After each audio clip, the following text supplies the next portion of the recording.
Welcome viewers in our Learning for Knowledge YouTube channel. Today's video is about the cooling tower common issues. In the last video, we discussed side stream filtration, and before that we discussed some special issues related with the cooling tower. Now today we will discuss the common issues arises during the operation of cooling tower. These issues basically are related with the water chemistry and control of water quality in the cooling system or cooling tower system. These are scaling, biofilm, fouling and corrosion, etc. So we will describe these things in this video. So we will move towards video.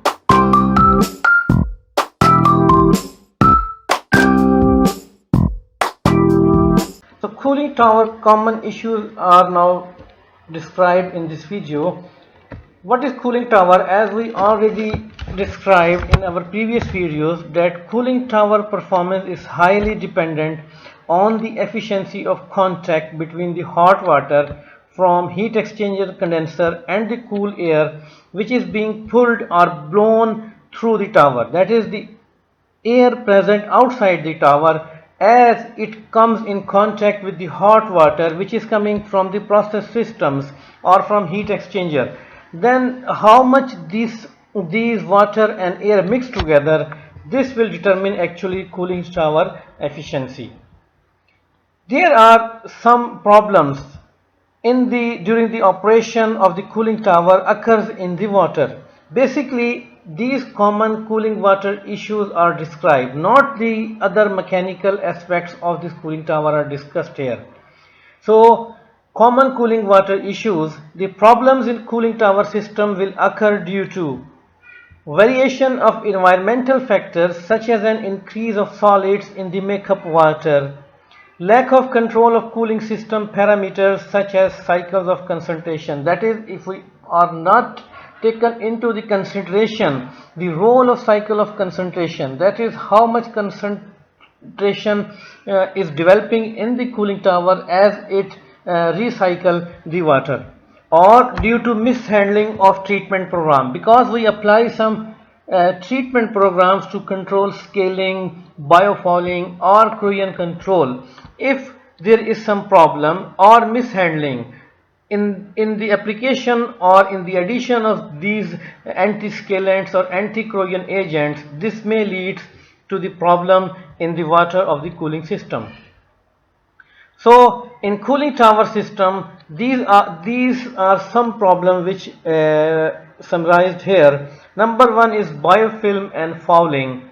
Second, dirt particles and fine particulates. Third, scaling, corrosion and foaming, etc. These problems occur in the cooling tower to some extent. One is more, other is less, depending upon the situation of the local environment. So these problems can damage expensive equipment and interrupt daily plant operation, because when these problems occur, we will have to taken out the system from the service and need some maintenance on the system. So control of, if we are able to control the above mentioned problems, then we can easily operate without any interruption of the system, and we can operate the plant or system on optimum total cost of operation, which is termed as TCO. So as problems grow in cooling water systems, these results, or you can say the effects of this problem in the cooling system, is decreased plant efficiency, very important, reduced productivity, because if we will take out of service the system, then we lost the productivity, schedule delays, increased energy cost and increase in downtime for maintenance. And because when we take the system out for routine maintenance, and during maintenance we found that there is some biggest problem like scaling or corrosion, now our maintenance time will increase. So increase cost of equipment for repair and replacement, and if there is damage occur, then we will have to replace the equipment or repair, and this incur more cost. So these are some you can say results of these problems. Now this diagram shows that basically corrosion, fouling, scaling or biological growth are interrelated. However, the problems in cooling tower system are interrelated because, and especially the biological growth as the central problem. When there is a biological growth occur in the cooling tower or cooling system, this leads to any of these or all of these problems in the system. That can, so biological growth basically leads to corrosion, scaling and fouling. However, these problems can also independently occur, but when this main problem biological growth occur, then this definitely leads to any or all of these problems in the system. First of all, as we already discussed in many of our videos about scale, but that scaling is common problem in reverse osmosis, especially in cooling tower or in other water related system.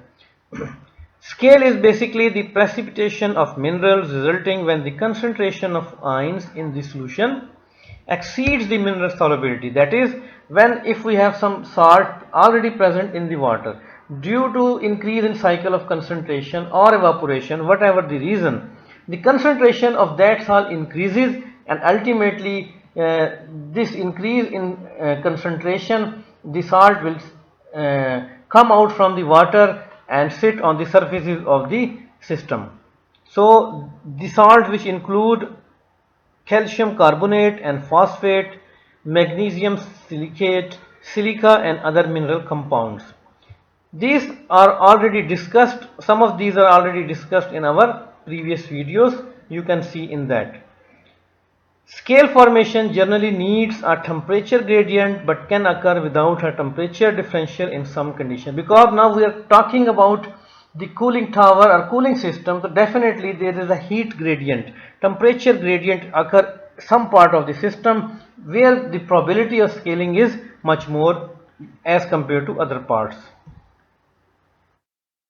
Scale generally forms hard and adherent layers which can retard heat transfer and narrow down water flow passage. This you can see from this figure that this is a pipe or tube. Here the scaling, hard scaling, which narrow down the passage for flow of water, as well as it it retard the heat transfer from this side to other side. So basically this is a big problem that we should avoid during the operation. Scale in heat transfer pipes, as I already shown on the previous page, that heat transfer pipes like heat exchanger can reduce water throughput, and due to reduction in heat transfer, equipment can suffer damage from overheating. So two main problems, one is narrow down of the passage, or you can say narrow down of the tube, which results in the low flow of the water and which ultimately results in the less heat transfer, and due to overheating there may be some problem in the system. Scale can also form in the cooling tower fills. There is another place in the cooling system that in the fills of the cooling tower scale can also produce, where the ions in the water concentrate by the evaporation, because in the fills evaporation phenomenon is taking place and salts left behind is settled down on the fills. So scaling can also accelerate fouling and corrosion. Now if there is scaling, it can lead to fouling as well as corrosion in some parts. However, it standalone's a big problem.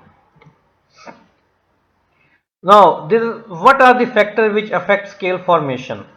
Cooling water chemistry, operating parameters and basic system design factors affect scale formation, like concentration, the buildup of sparingly soluble compounds due to evaporation, pH shift, stripping of CO2 from carbonate buffer water causes the pH to increase. When CO2 removed by the addition of acid or some other thing, then the carbonate concentration increases, and this happened due to increase in pH. Like when pH goes above 8.3, carbonate concentration start increasing, and this leads to the formation of scaling of carbonate scale. Process leakage can cause fouling and increase pH, making many scale forming minerals less soluble.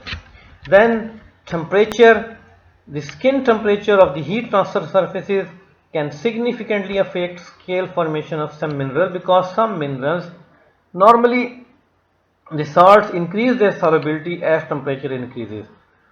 But in case of scaling, some salt like calcium carbonate, its solubility decreases as temperature increases. So temperature affects the formation of scale. Corrosion control, because corrosion and scaling normally on pH scale goes reverse. When corrosion increases, scale decreases. However, due to when we control the corrosion by cathodic corrosion inhibitors, by putting the cathodic corrosion inhibitors which include phosphate or zinc compounds, now due to presence of high concentration of phosphate, if there is a calcium is also present or magnesium is also present, it can attach, both ions are attached together and form the scaling. If the only in the case when we applied these salts inappropriately or in not according to the recommendation of the vendor, so this can increase the scaling. Similarly, water quality, the presence of microbial growth or suspended solid in the water can also increase deposition potential. And poor control of cooling tower water concentration ratio, changes in makeup water composition, that if we change the water makeup water concentration, like we switch the sources, and then due to this poor control, or we will operate the plant on higher cycles of concentration, or inappropriate or poor control of inhibitor dosage can result in this scale formation, which comes under the heading of operational variability, that is variation during the operation. And misapplication of inhibitor program over dosage of some inhibitor can cause scale. Some inhibitors cause the scaling, so we should apply proper program. Next is the fouling. Now fouling is distinguished from scaling in that case that fouling deposits are formed from material suspended in the water, while you know that scaling occurs due to the solids dissolved in the water. So this is a big difference. Fouling is the aggregation of insoluble material through physical processes. The particles, the material which is suspended in the water, when they start aggregating and then their size are increasing, so instead of due to their increase in size, they start settling in these pipes or in the system. So material that cause fouling include suspended solids, organic contaminants like oil, corrosion products, and microbial growth. Normally fouling is difficult to prevent. Fouling can occur without a temperature difference in any part of cooling system, including cooling tower deck, basin, and fill. So whether temperature high or low, it is mostly independent of the temperature. So performance monitoring of heat exchanger showed that fouling reduced heat exchanger heat transfer efficiency and reduced overall system performance. It is very much clear that if the heat transfer services some fouling, that is some deposits occur, then it will start retarding the heat transfer from that area. Next is the organic fouling. Mud, sand, silt, clay, biological matter, and even oil can enter the system through its makeup supply. So this will form organic fouling. These suspended materials accumulate and settle in the system, blocking the flow and reducing the efficiency. So overall, you can say that whether scaling, whether fouling, organic fouling, all of these affect the water flow passage, that is blocking the flow and reducing the efficiency. And oil film, which is also an organic, can reduce heat transfer and encourage the growth of microorganisms, because this can act as a food for microorganisms. This is a picture of fouling. Next is the microbiological deposits. Biofilms severely restrict heat transfer. Slime meshes bind inorganic and organic foulant and plug system, because these biological species attract the suspended particle, which whether they are inorganic or organic, and then starts increasing the fouling and plug the system. For example, algae and fungi cause extensive plugging and fouling of heat exchanger tubes, water lines, tower spray nozzle, distribution pan, screen, and so on. Microbiological fouling also contributes under deposit corrosion. That is, we think that this is only the biological growth on the surface, but basically it is promoting the corrosion underneath. There is a biological corrosion under deposit occurring, and there is a layer which covers as the biological growth. So biological growth leads and other difficult problem. Normally when scale is occur, there is less chance of corrosion underneath, but in case of biological growth there is a greater chance, and there is a growth of corrosion causing bacteria also corrode the system. And next, last one is the corrosion in cooling water system. Corrosion is a serious problem. NAS International defines corrosion as the deterioration of a material, usually a metal, that results from a reaction within its environment. That is, normally the deterioration of the material, and it normally, whether it is metal or non-metal, but strictly in corrosion case, in case of corrosion we say the deterioration of a metal. So corrosion occurs when electrically charged particles flow through metal components, causing the metal to oxidize and eventually lose thickness, because after corrosion the corrosion particles come into the system in the flowing water, and the thickness of the pipes reducing. Corrosion causes pitting and leaks in cooling system, because due to pitting, that is small hole occur due to corrosion, and then it will leads to leakage from the cooling system, and then it requires that we replace the pipes, pumps, heat exchanger tube, and even entire cooling tower if there is severe corrosion occurs. Iron oxide especially contributes to fouling and deposit. That is, when this iron oxide particles come in the system, in some part they will settle down and then cause fouling, which interfere with the heat transfer, of course, and downtime for equipment repair or replacement is always costly. Whenever we will take out the system for repair, we will have to pay some amount, that is not only for maintenance, but because the product, for example, if this is a powerhouse, then we are not going to produce electricity. If there is some production, like there is a production of the chemicals, or you can say fertilizer, and there is a downtime for maintenance, cooling tower increases, then the production also reduces. So downtime for equipment repair or replacement is always costly. These are some pictures that you can say that these are badly affected due to corrosion, inside, outside, both. You can see this. So this is white rust on the galvanized steel support beam under the fill section of cooling tower. This is the part which is underneath of the cooling tower section, and this is a bigger part. This shows the corrosion in this support beam. This picture is taken from Nalco Water Handbook, which is a very good handbook compiled by Daniel J. Flynn. You can see and consult this for details.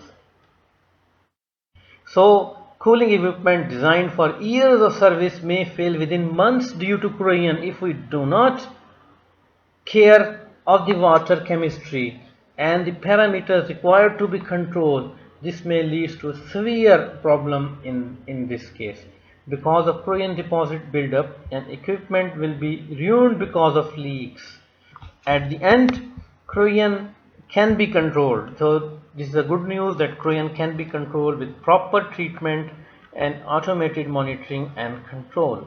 So you can control all these issues in the cooling tower if we take care of the water chemistry, operation control, and applying proper inhibitor program for the controlling of corrosion inhibitor, for control of corrosion through corrosion inhibitor and scale inhibitor, and for biological growth biocides. You can use these chemicals. Proper use of these can avoid these problems. So this is a basic or common issues related with the cooling shower.